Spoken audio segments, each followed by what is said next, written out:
contre Zelensky. Alors que l'oléoduc Droujba est coupé depuis le 27 janvier et que l'approvisionnement en pétrole brut russe de la Hongrie et de la Slovaquie via l'Ukraine n'a plus cours, Viktor Orban vient d'annoncer qu'en mesure de rétorsion, la Hongrie et la Slovaquie allaient cesser de livrer du diesel raffiné à l'Ukraine. Cette situation nous rappelle qu'au demeurant, pendant 4 ans, une situation assez ubuesque a existé dans le cadre de ces transactions énergétiques quadripartites Russie, Ukraine, Hongrie, Slovaquie. Alors, il faut peut-être commencer par rappeler la situation à laquelle cette nouveauté a, donc le 27 janvier, mis fin, situation dont vos téléspectateurs n'ont pas forcément tous conscience. Cette situation, c'est que depuis 4 ans, la Russie continuait à payer, comme ils disent, au régime de Kiev des droits de transit pour acheminer son pétrole à travers le territoire ukrainien, donc d'un pays avec lequel elle est en guerre ou en opération militaire spéciale. L'Ukraine, qui assume complètement d'être en guerre avec la Fédération de Russie, a continué à assurer ce transit vers l'Europe centrale et à percevoir donc des entreprises russes concernées des droits de transit, et que la Hongrie a continué à raffiner donc ce pétrole brut russe et à en réexpédier une partie sous forme raffinée, sous forme de diesel,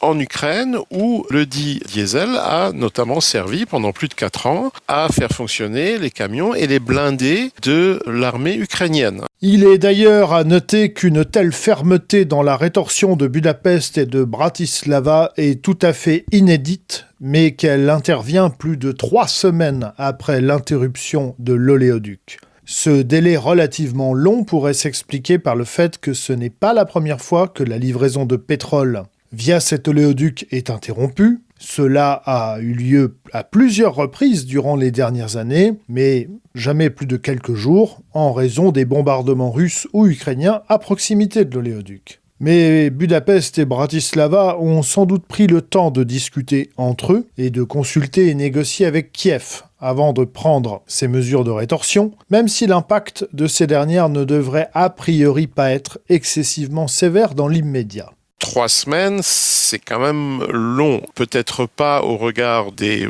je pense au moins 90 jours que devraient tenir les réserves stratégiques hongroises. En tout cas, de toute évidence, les acteurs du drame se sont dans un premier temps laissé un peu de temps pour mener des négociations qui apparemment n'ont mené à rien, et donc au bout de 3 semaines, les Hongrois ont décidé de porter en quelque sorte l'affaire devant l'opinion publique en annonçant assez bruyamment des mesures de rétorsion. L'Ukraine reçoit effectivement une bonne partie de son approvisionnement énergétique occidental par ses frontières avec la Hongrie et la Slovaquie, mais elle a aussi une frontière avec la Pologne et puis évidemment avec la Roumanie. Donc pour les Hongrois et les Slovaques, il n'est probablement tout simplement pas possible de priver l'Ukraine d'énergie. Ils peuvent tout au plus compliquer un peu les approvisionnements. Donc ça m'étonnerait qu'on voit à court terme des conséquences par exemple sur le front. En revanche, les Hongrois, tout en laissant la porte ouverte à une reprise des livraisons de diesel si les Ukrainiens rouvrent l'oléoduc,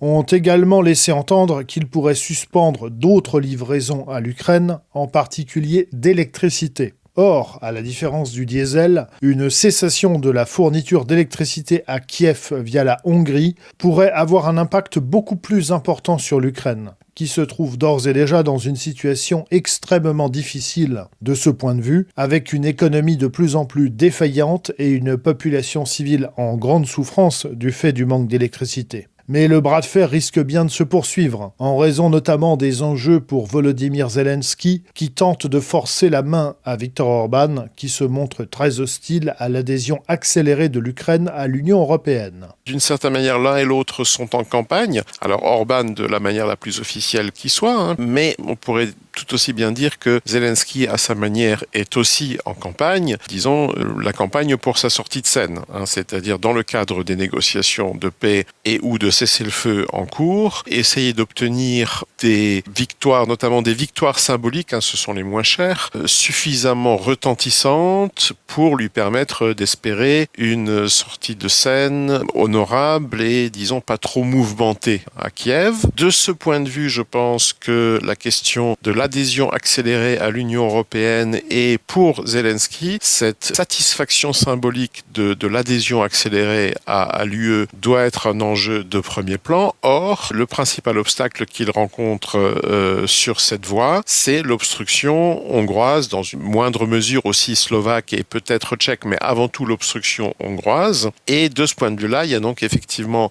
un bras de fer. En attendant, les Hongrois s'efforcent d'obtenir des Croates la livraison de pétrole russe via la mer Adriatique. Pas certain toutefois que Zagreb jouera le jeu, la Hongrie et la Croatie étant en froid depuis 2010 sur fond de différends commerciaux et énergétiques. Mais maintenant que le géant énergétique hongrois MOL a racheté la raffinerie de Pančevo près de Belgrade, les Croates disposent de moins de marge de manœuvre pour faire chanter les Hongrois. Autre problématique, les raffineries que possède MOL en Hongrie, en Slovaquie et en Serbie sont toutes calibrées pour raffiner du pétrole russe. Raffiner d'autres types de pétrole supposerait un recalibrage potentiellement long et coûteux, même si les Hongrois y travaillent pour parer à toute éventualité. En tout état de cause, ce type de mesure contre Orban, dont la campagne électorale est scrutée de très près par ses adversaires ainsi que ses soutiens internationaux, n'est probablement pas de nature à aider l'opposition. En effet, grâce à une machine de communication fort bien rodée, Viktor Orban a toujours réussi depuis plus de 15 ans à mobiliser son électorat lorsqu'il faisait face à des difficultés sur la scène internationale, y compris alors qu'il pouvait parfois se trouver dans le creux de la vague en politique intérieure.